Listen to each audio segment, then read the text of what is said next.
So this is what these brakes look like. It's really low.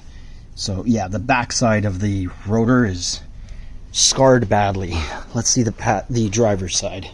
Driver's side, same thing. It is finished. Pad is extremely low. Oh yeah, it's non-existent on this side. So this bolt is a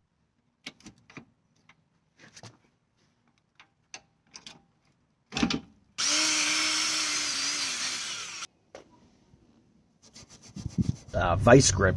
It just couldn't bite onto it, so next time I do brakes I will take it in. Once those two bolts are tightened up, then it's time to move the other side. I'll come back